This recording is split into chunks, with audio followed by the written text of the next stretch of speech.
তিন দিনের রুদ্ধশ্বাস তল্লাশিতে নদী থেকে উদ্ধার নিখোঁজ যুবকের নিথর দেহ। দীর্ঘ 3 দিনের উৎকণ্ঠার অবসান হলো মর্মান্তিক পরিণতির মাধ্যমে। রবিবার আগরতলা ঈশানচন্দ্রনগর স্কুল সংলগ্ন নদীতে তলিয়ে যাওয়া যুবক রাকেশ শীলের মৃতদেহ উদ্ধার করল উদ্ধারকারী দল। এদিন সকাল 11টা নাগাদ নদী থেকে তার নিথর দেহটি যখন তোলা হয় তখন কান্নায় ভেঙে পড়েন উপস্থিত পরিবারের সদস্য ও পরিজনরা। স্থানীয় ও পুলিশ সূত্রে খবর, গত শুক্রবার ঈশানচন্দ্রনগর স্কুল সংলগ্ন নদীতে আচমকায় তলিয়ে যান রাকেশ।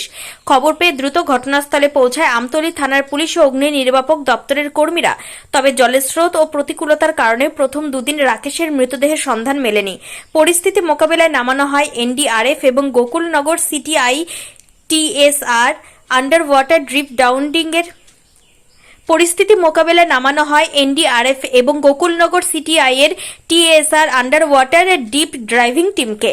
টানা 3 দিনের নিরলস অভিযানের পর রবিবার সকালে নদী থেকে রাকেশের ভাসমান দেহ উদ্ধার হয়। ঘটনার খবর পেয়ে দ্রুত ঘটনাস্থলে পৌঁছান আমতলী থানার উচ্চপদস্থ পুলিশ আধিকারিকরা। পুলিশ জানিয়েছে, সমস্ত আইনি প্রক্রিয়া শেষে মৃতদেহটি ময়নাতদন্তের জন্য আগরতলা হাপানিয়া মেডিকেল কলেজ হাসপাতালে পাঠানো হয়েছে। ত্রিপুরা থেকে বিক্রম কর্মকারের report, crime press Bengal news.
এখানে ঘটনাটা আমি যখন মোবাইলে আসলাম, আমার দিদি থেকে ফোন করে জানাইছে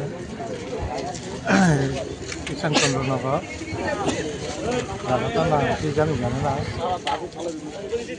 এরপরে তারা ফায়ার সার্ভিস পার্টি আসছিল, ফায়ার সার্ভিস পার্টি এরপরে আমরা আসি পরে কখনো পাইতেছে না। এখন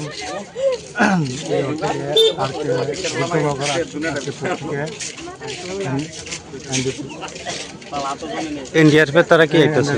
পার্টি আইতেছে। আচ্ছা, যে মানে জলে তলিয়ে গেছে তার নামটা কি জানতে পারছেন? রাকেশ শীল। আচ্ছা, বাড়ি কোন জায়গাতে স্যার তার? বাবুল চৌন।